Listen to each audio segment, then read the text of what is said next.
today is going to be, what should I say? What could I say? It's going to be transformative. Transformative. Bill Davidson, what are you going to teach us today that's going to be transformative? Okay, so today, what I'm going to do is show you how important values are and how I use this technique with chromatic black mixing grays so I can nail my values, because color hides values. And if you can nail your values, then you could actually work in your color. Also, the grays will set down the garishness of a color and create a harmony. I've had this method now since my last video, Landscapes Reinvented, and I've taught it in about 6 workshops so far. And I've got people that actually compete in the competitions, the plein air competitions, that have told me this is a game changer for them, and they're really glad they could do it this way. Okay, well, I'm showing everybody your video, Landscapes Reinvented. We'll talk more about that later. Well, why don't you go ahead and get started, and then we'll take a break in a few minutes. But let's go ahead and get you rolling. Okay, so what happens is I've taken the scene from the Adirondacks last year, and I've started this morning on creating a fall scene using my grays. And so it's real easy to do. So basically, I've used the composition of the painting that's been thrown up to you.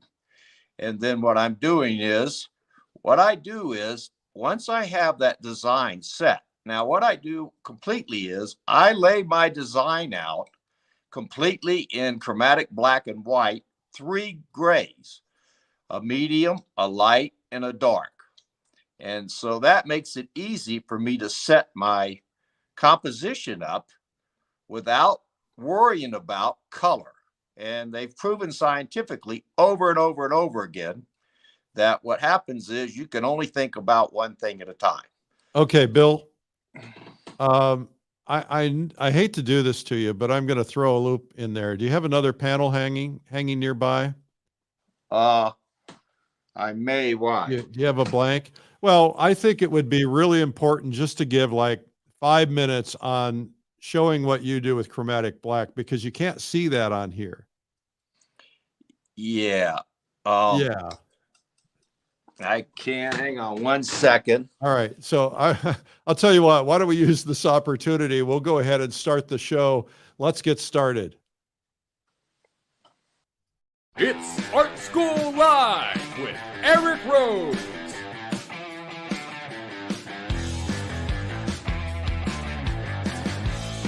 Now, here's your host, Eric Rose.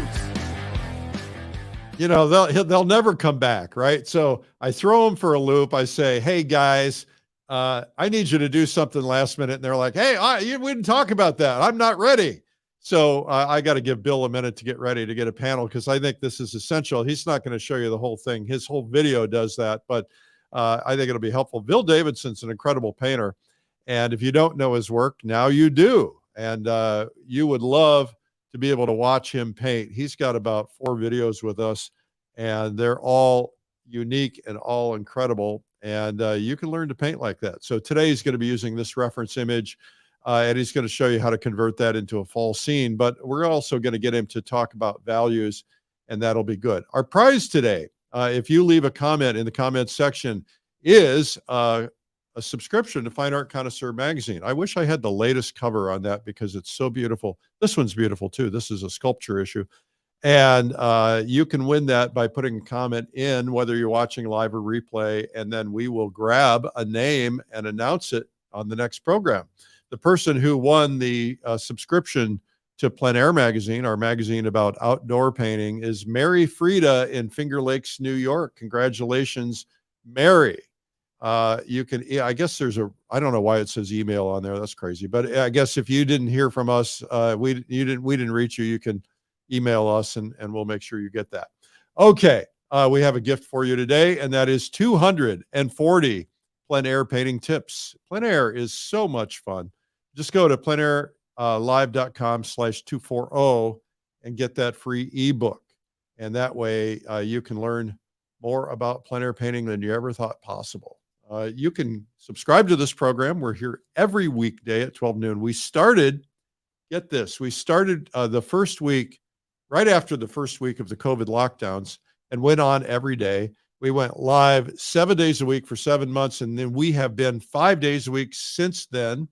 Once in a while, we can't be live, and so we do replay because I actually have to make a living. But anyway, we're trying to be here for you. We've had, I think, so I read the other day, it's like 15.5 million views. We've got about 100,000 subscribers on the YouTube channel. You can subscribe. Just go to YouTube and put in Art School Live. Okay, now I've got Bill Davidson back, and Bill is very nimble, and Bill is in a resort in Jackson Hole, Wyoming, because he's been doing a workshop there. He's been very generous to do this for us. And now Bill's got a blank. And Bill, you're just going to give us a little brief values thing using chromatic grays, right? Right. So what I do is, and I do this in every painting now, and this is how I teach in my workshops because I figured it out during COVID. I will mix up 3 grays. And there'll be a dark one. And I'll mix these up on my palette. And what are you using to mix them? I'll use chromatic black and titanium white. Okay. And so all I do is mix up 3 different values like this. And then I set my composition up so you can see them pretty clean. And what that does is I have a mid-tone, a dark, and a light. And all paintings really need about at least three big value shapes. So I forced myself to make it fall into 3 big value shapes, excluding dark and light accents. And so can you do a little sketch to the left of that, just to give an example of a 3 shape, 3 values? Yeah. So let's say this was a type frame. So what I would do is when I do my paintings, I'll try to make sure that I have one value about over 60% because it's that unequalness that makes the paintings interesting. So if I do something like this, then my next value, let's say it's a medium value, what I would do with that is I would make it twice as big as whatever's left for my light value. So as long these ratios could flip, rotate, or whatever you want them to do. The point is, this is what holds big paintings, holds all paintings together, is these big shapes. And so we tend to look at things as too complex. So if I do something like this, I start laying out my design. Now, of course, that's oversimplified. Now, the light could be the bigger or the medium. Any one of them could be the bigger. But what this helps me do is it lets me know when I set this up, my big value shapes are going to be unequal in value, and it really helps lay out my painting. So you do a gray and white painting before you put any color over it. Absolutely. And the reason for that is this. Most art schools that taught art the right way, or when people learn to actually paint, they wouldn't even let people touch color for like 2 years. Yeah. Well, that's how I learned. I wasn't allowed to touch color. So your values, and every artist out there will tell you this, your values are your most important thing. And nowadays when I teach, I'll have people that have been painting for 25, 30 years go, by doing this, this is the first time I've ever learned really what values mean. And what happens is this. Once I've done the layout all in grays, and see, the point of that is this: color moves on you all the time. And once you get color on there, you're adjusting every other color to what's already on there. And so if I stay away from color while I'm designing shapes and values, what happens is I get great at my values and I get much better at my shapes without worrying about the color. Because I know the color is going to hide my values, and it's going to make it easy for me not to stay in a true value. So that's why I do it this way. And I found that people that have been painting even for 35 years go, I finally know what really values do and how to mix the right value. Okay, so do a quick little, tiny little sketch of a landscape with 3 values in it, just so they can make sure they get it, because there's some people who this is so new to them. Right. All right. Okay, so let's do another little frame. Something like that. And then what would happen is, let's say I had a mountain in there or a bunch of trees. So if I play with that, I'll do a real simple one. A bunch of evergreens or something in here, and it had a nice shape, and I make the shape nice. But I'm watching these dark values, you see. And then the next, let's say I have a sky behind that. Well, that's a lighter value. So it's going to come in behind that.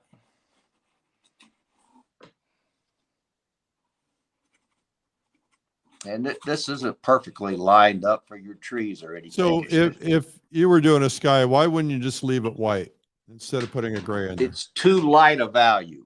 Okay. It's just too light. Because remember, this excludes dark accents and light accents. So if I get in there, plus if I want to throw a cloud in the sky, then that's a different one too. So let's say I did the ground plane lighter than the sky, which I could have reversed this and made the sky lighter, which it usually is. So what I'm doing is I'm always looking at what's the variety of the shapes. So which one's bigger than the other. So if I throw the trees in, I can make the dark shape bigger, or I can just look at all these shapes, and that's what's helping me determine how to get an interesting painting before. So see, now my sky's smaller. My ground plane is about the same now. So what I'll do is I may make my ground plane a little bit bigger. But that's how I go into this, and because what happens is people go, well, my big shape's my mountain. But your mountain may have 2 or 3 levels.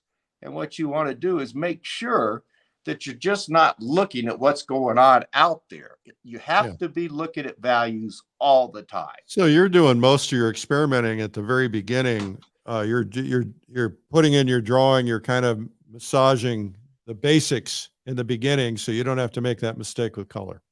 Exactly. And you don't have to repaint your painting. So you know you're solid going in, and you're also simplified.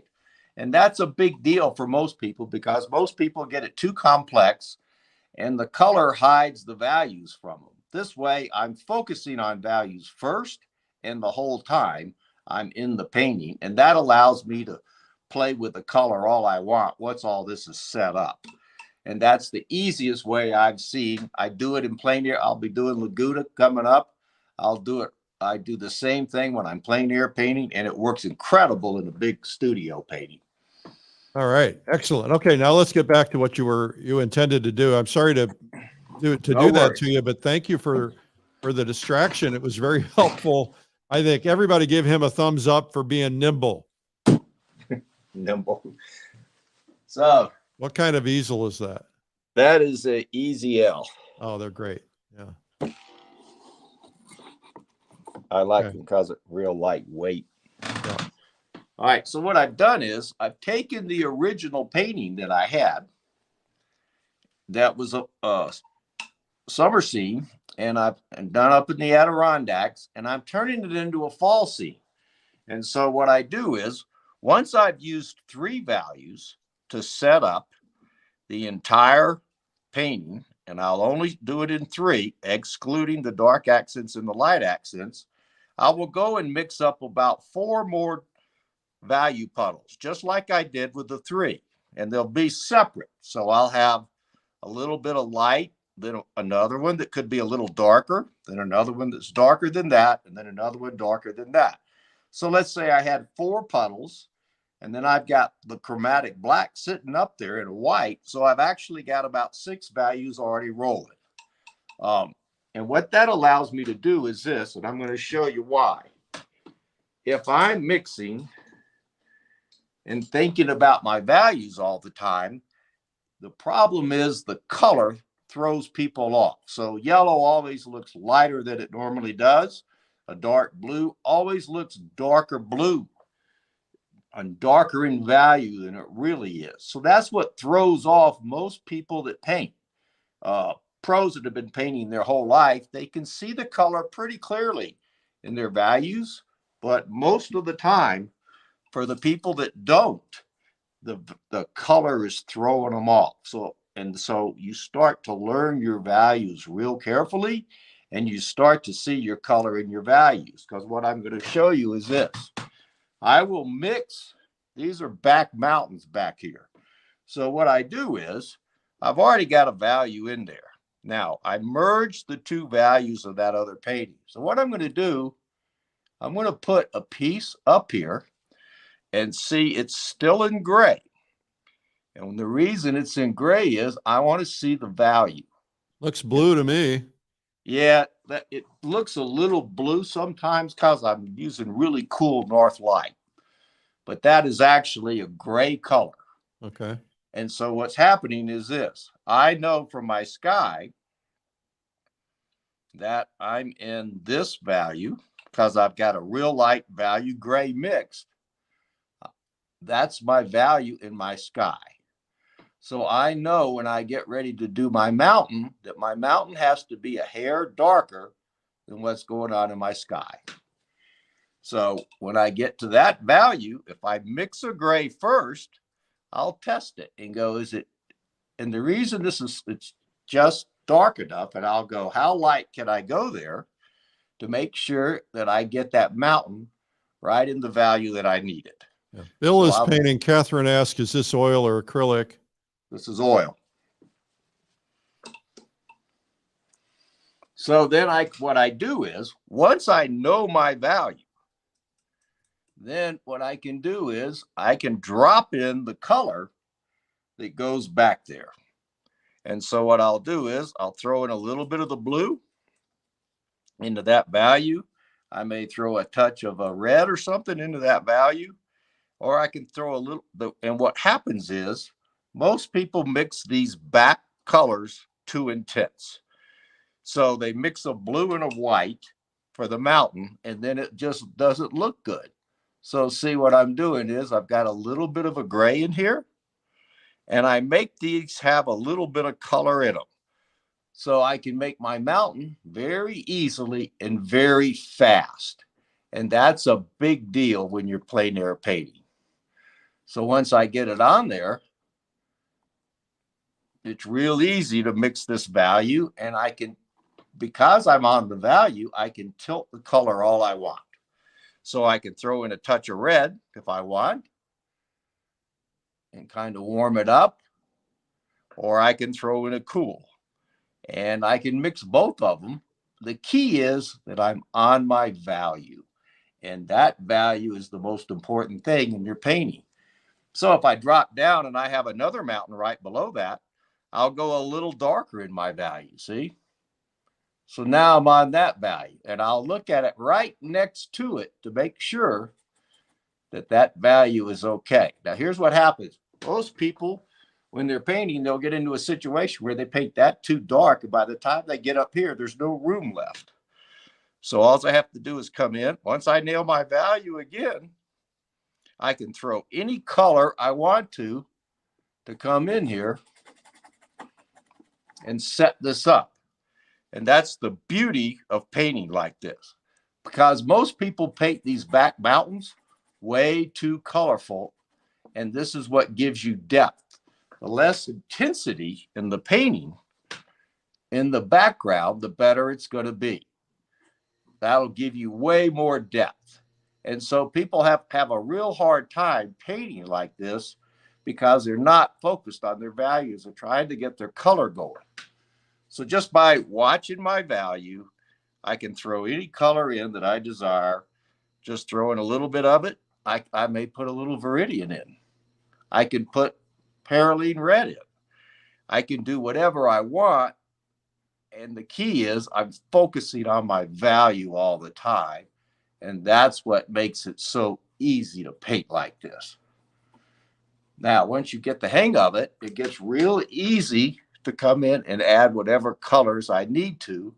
And I can create an incredible mood here because I can use any type of color I want.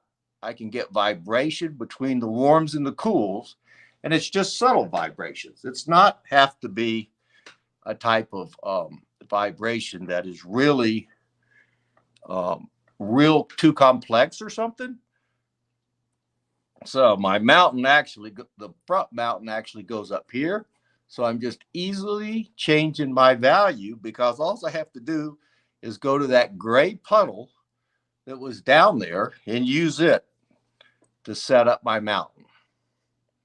Now I'm having light hit this because I'm not in my studio. So if you can, hopefully you can see clearly that I've set up another mountain right in front of this other mountain, and I was able to do it very easily without it being too complex. So what happens is that lays all that in, and then I can put a little mist or anything in the bottom of this area. I can warm it up with a little bit of red. I can change these colors. I like to say they're not gray, they're colorful grays, because what happens is I can go in and just shift these colors as easily as I want to. Well, it took me a long time to discover this, Bill, but I found that all the great paintings in all the museums are mostly gray, and they have touches of color here and there, but most of the colors we see are grays, colors of gray, yellow gray, red gray, green gray, gray gray. That's exactly it. And most of the, early on when we paint with too much color. And if I'm painting this type scene, my grays set up all my frontal color, and they make the painting, not only does it do that, but the gray will actually make the painting harmonious, because what it's doing is it's playing with, it's sitting everything down. So the gray is actually a unifying, like I've heard people say, well, just mix the same color in all of them. Why do that when you can use the grays, make your painting look way better, and you can do it really fast? So if I had to put yellow trees back in here, or even green trees, a little bit of green or yellow, it's very, very difficult to do because you will mix all the colors. They'll be way too intense. So I mix the gray first, and then I drop in the color up here. So that makes it real easy if I'm trying to put in yellow trees back up in here in this type of landscape. I can mix the gray, then just drop a touch of the yellow in, and it'll gray it off enough where it'll sit back here, because all your intense colors should be near the foreground. And then here's the other thing that's very simple to do. You can mix your frontal colors like this tree in front. Then all I have to really do is take some of my gray and mix it into that color, and I can lay it into these trees back here real easily. And that's why I put that, I painted the front part already, because all I have to do is take a green color. So by mixing the gray in, it's going to make it recede. Yep, that's all it does. It makes it recede automatically. So as opposed to it being too green up front or the real question is, don't get it too intense. And that's what most people do. So when I get back here, I can come in very easily. Just because I threw it in a gray pile, my color will be way less intense and way easier to sit in, just because I did it that way. So that's what does it. And I can do this all the way back. I mean, like this yellow here, stronger. I can mix my gray value in the same value and then just throw a touch of this yellow in, and it'll set it back. All right. So welcome, Sydney, Australia. Welcome to India, Spain.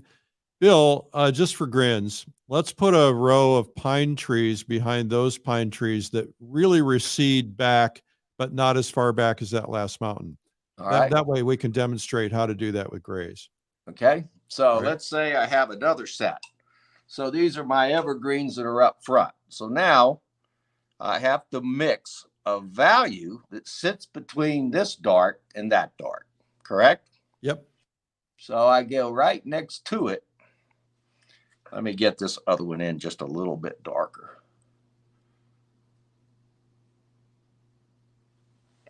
So Hello, what Qatar.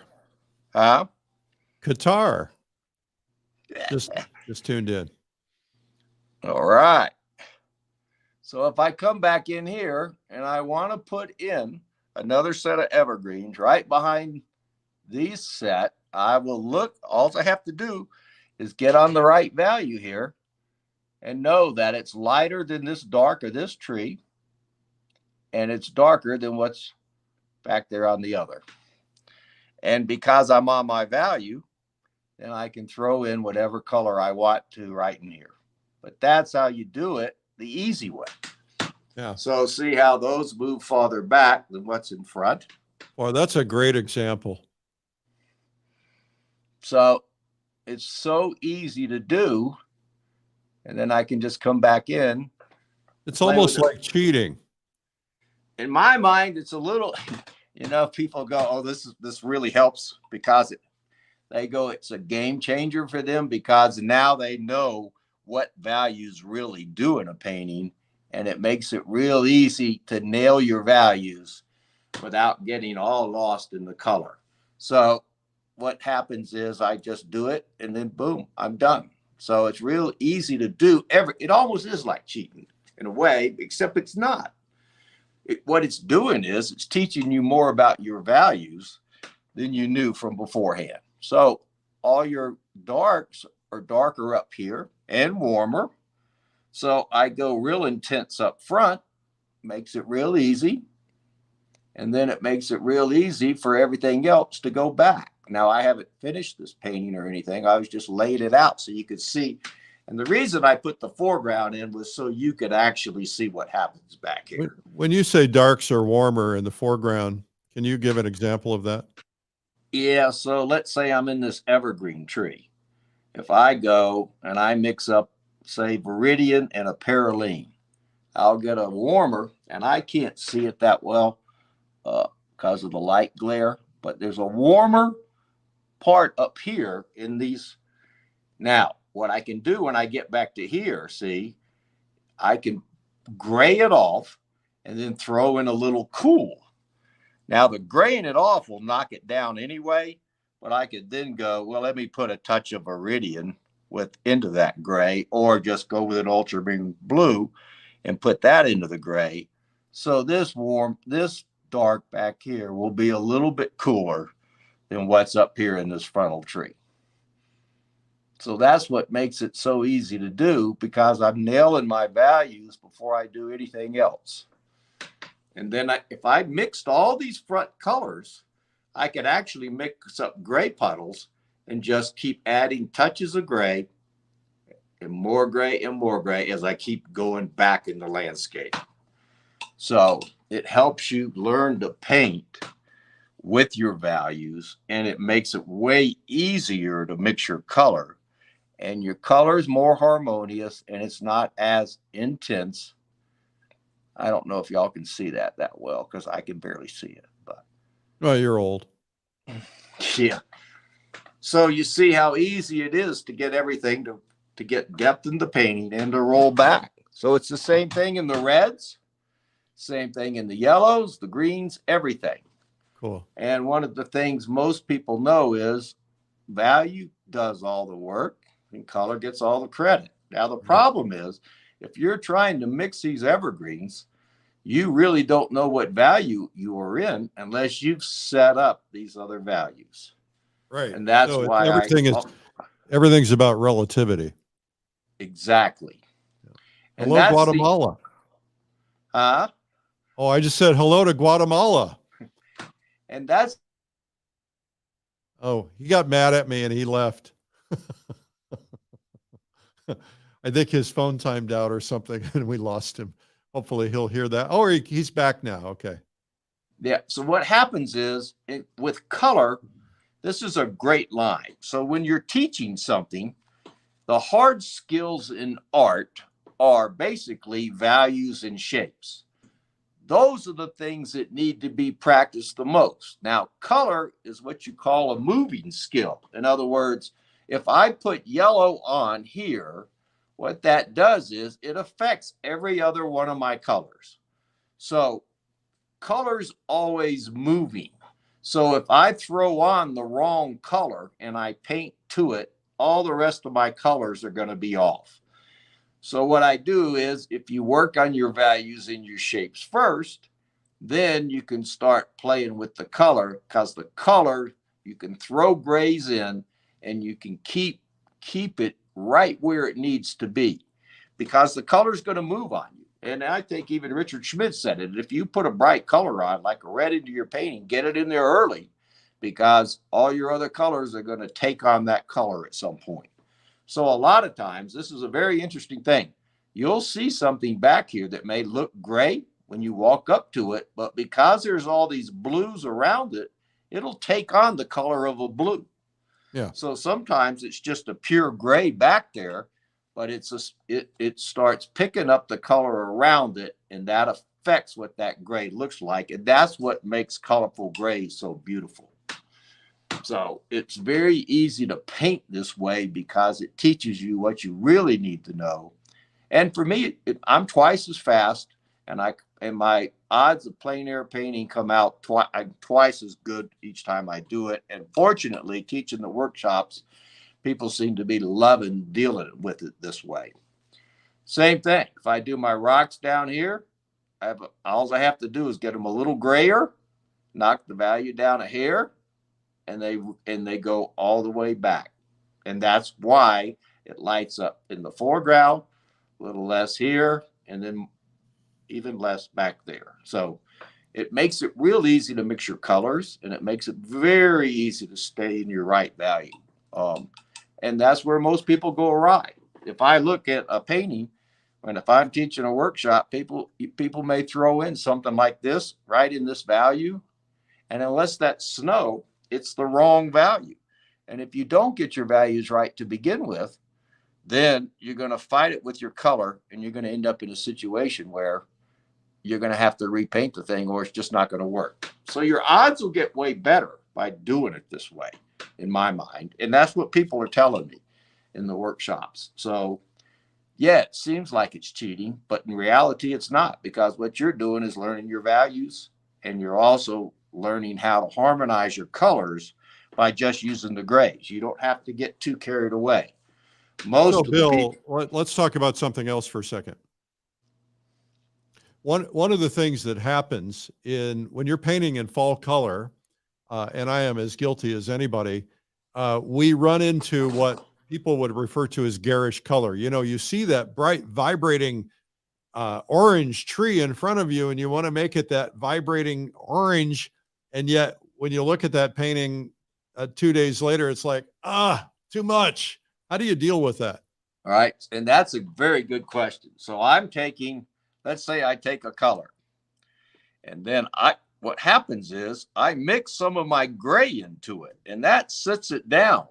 And so it's not as garish. So if I come in here and go like this, I've used golden ochre, maybe some other, but it's got some gray in it, and that helps sit that down so it's not too garish. Same thing. If I come in like this is what you're talking about, and I go like that, it's first of all, the value's off, see? So I nail my value first by putting a little gray into it, and I know exactly where my value is. And once it's grayed off, I can come in, and you may do it right here on the palette, see? Now, the other thing that you can do, since you're on your value, I have a color in here called buff titanium. So yellow has a tendency to get away from people. And so what I've done is I've added some buff titanium in, and I can cool off my yellow also. And that gives me a little bit of a temperature shift by throwing in a little bit of buff titanium into it. So now we can't see that part of your canvas where you were painting. Oh, you can't? No, it got cut off when you came back the second time. Okay, so here, let me show you this. So if I go in here and I got a nice yellow that I've done probably with a golden ochre from Gambling, and then I get something in, And let's say I heat it up a little bit. I put a little more cad yellow light into it. Now, if I want to cool next to that, all I have to do is grab a buff titanium, which is another gray, and put this color right next to it. And that'll get that. That will be a cool next to a warm, which is what causes all your color to vibrate and makes a painting much better looking. So you can play with them that way by using the grays every time. So why not just use a lighter value gray instead of the buff? Well, because the buff's already got warm in it. All right. So if I go with I can use it. So see, when I mix my color, I'm telling people to do this. People always want to know the recipe. The problem with the recipe, it messes you up because you can't repeat it. Why? Because color is a moving skill. So every time I repaint another painting, unless I have all the same colors on, it's not going to look the same. So therefore, recipes really never work. So what you have to do is you have to ask yourself these questions. If I'm going in here, I go, what's my color and my value? So if I ask those two questions right off the bat, I'm good. So that's why I went to the buff titanium, because it's closer in value and temperature to that real bright yellow than the gray would have been. So I asked the question, what is the value and what is the color? Then I ask, what's the intensity? And then I ask, what's the temperature? And once you do those 4 questions, you should be able to nail every one of your colors. And because they do move on you, whatever I put in here is affecting everything else around what's going on here. So that the reason people have so much trouble with color is they look at it in an absolute. And if they looked at it that it's affecting every other color, then they'll start to understand it better. But they have to understand the value of it first. And the problem is this light, a yellow, looks lighter than it really is in value. So if you've ever taken a painting, I take my paintings after I've painted plein air and I put them in a black and white to check all my values. And I think that's a great lesson for everybody to do. It teaches you where you're off on your value. So if I get like I did, if I took this real bright white and I stick it in up here, then that value is really too light for that area. And so that's what's throwing off my painting a lot of times. But that's what really helps with that portion of it. So I can shift all my temperatures. I can do everything I want. And I can watch all these values all the way throughout the painting. Okay, so, Bill, I'm going to take a quick break, but when I come back, I want you to take that yellow tree and turn it into a red tree. Okay. And then you probably have some other things you want to teach. All right. All right. Our guest today is Bill Davidson. Bill has a fabulous video that explains his entire concept in depth.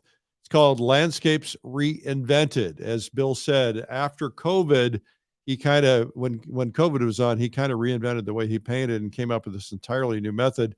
You can find that and 600,000 other, well, 600 anyway, incredible full-length, professionally produced, high-quality, high-def videos at PaintTube.tv.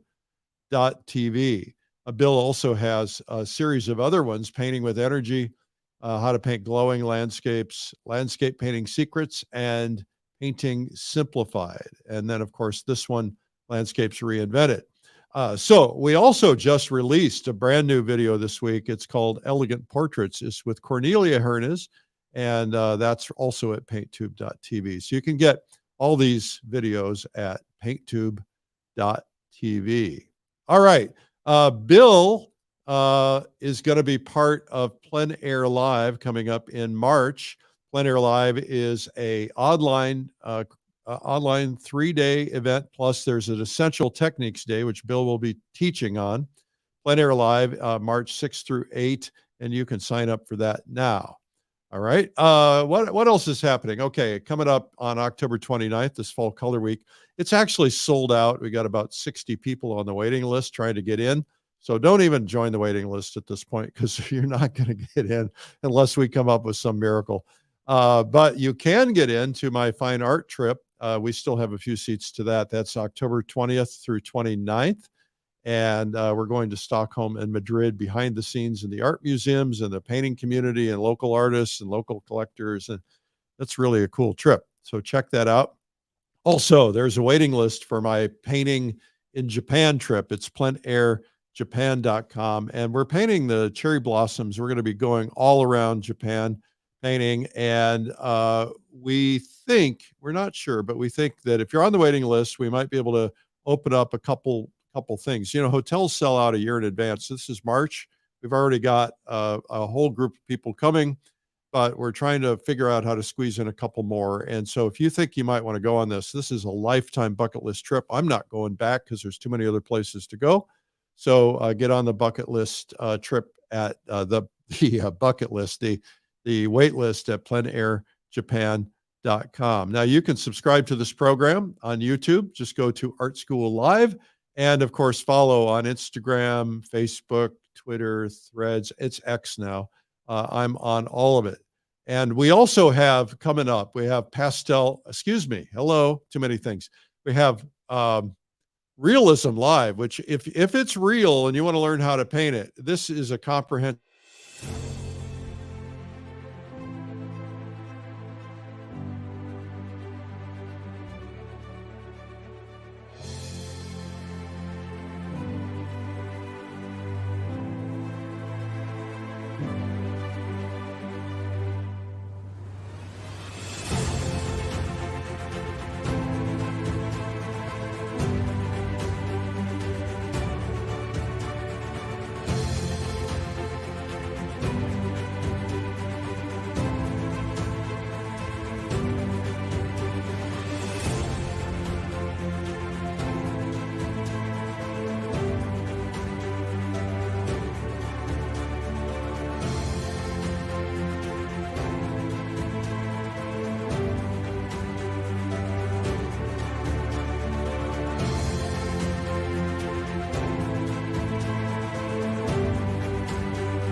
So you might be asking yourself, what's the difference between watching Art School Live every day and attending Realism Live? Well, first off, it's really great that you're watching here every day, and we really appreciate that.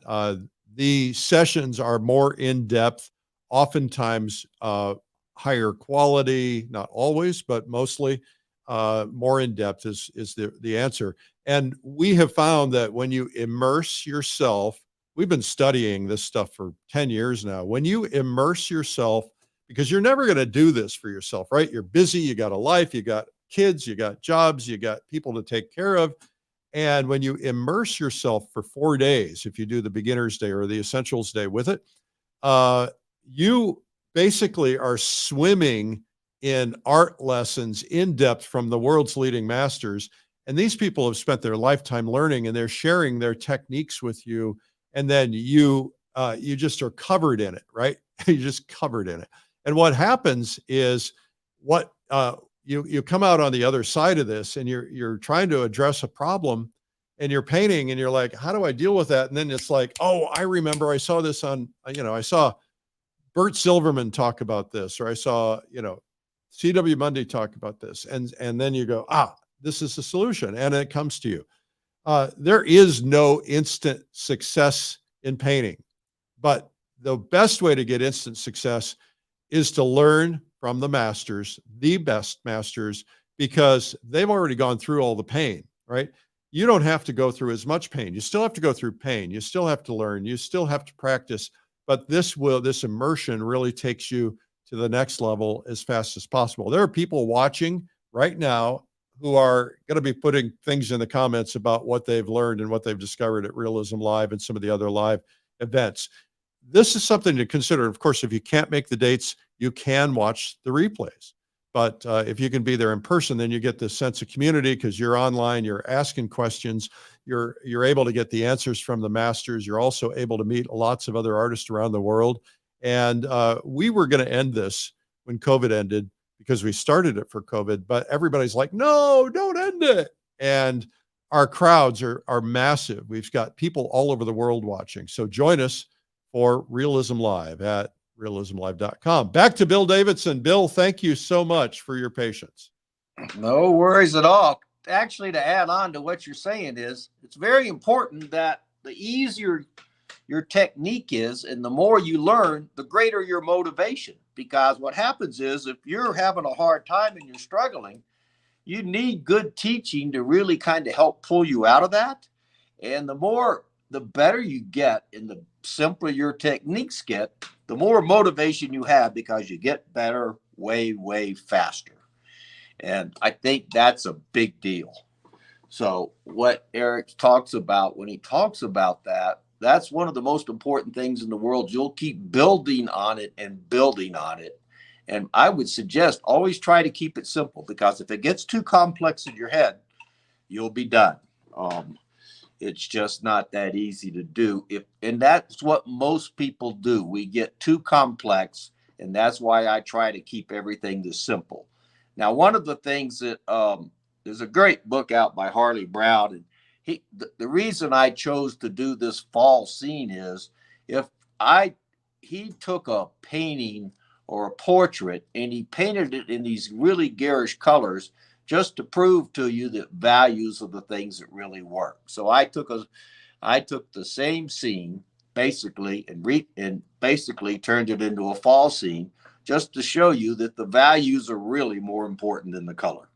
And if you start learning and seeing in values, you're going to become more motivated to do all kinds of fun things, and you'll just keep getting better and better. So I think you wanted this a red tree now?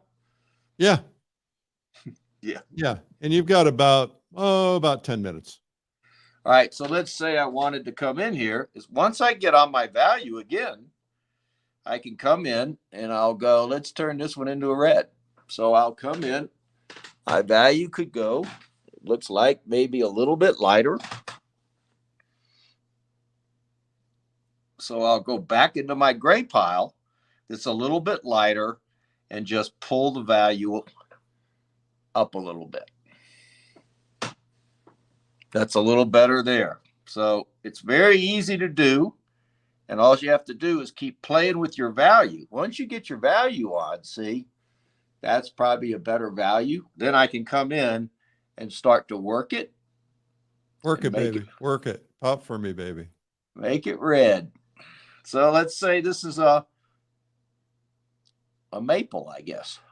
But all these things vary. So then I know I've got a red tree in there. And now what I've got to do, I can cool it a little. I can go back in. I have a little color on here, another gray that's called Naples orange. If I want to cool something closer to the higher area, which faces the sky, these leaves up here are cooler than what's down here most of the time. So I get a little bit of a shift as I go up. Now what happens also is I have to also change my shadow a little bit. So if you're painting your trees, my shadow is going to go a little bit redder in here, because what's happened is the leaves that were out there were red. So I've got to come in with a little bit redder in here so that this works better with my actual tree, because Bill, there's a question from Mary Frieda asking, are you using medium to lay on the paint or just straight paint? I'm using a touch of Gamsol. All right. Okay. So see the difference in the shadow side now. Now I can also come in and get a little bit cooler in there. Put a touch of strong red in there so I can do things like this because I know I'm in my right value. Same thing. If I go back to my yellow tree, you'll see this happen all the time. You'll see people that'll paint yellow trees and they'll have it green in the shade. The reality is it's going to harmonize better if you have a little bit of the color that's in light back in the shadow side of the painting. So it makes it real easy. So remember, it's always the value first. Then I come back and I play with everything else. And it makes it real easy to deal with my color. Now, Hey, Bill, when you're done, before we sign off, you're going to show your palette for everybody because they're asking. Is that okay? Okay. Now, I'm fine with that completely. I probably lost my gray piles, but you saw how I made them. Yep. But I just line them all the way up down the right side of my painting or of my palette. And what that does is it allows me to go right there and grab a gray that I may need in the right value. And then I can put that into the color. And I'll always check the value first. And if you can start thinking that way, your values will get better and better, and you'll become a better painter way faster. You'll be more motivated to go out and plein air paint and have fun with everybody. It just helps. Now, I don't say that from my own personal experience because it's helped me.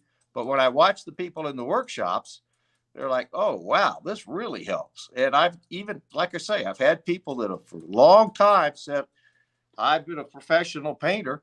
I just didn't understand values this well.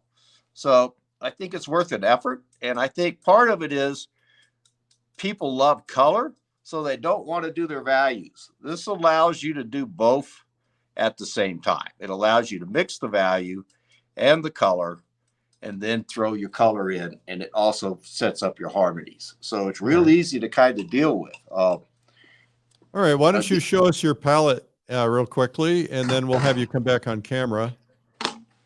Okay. All right.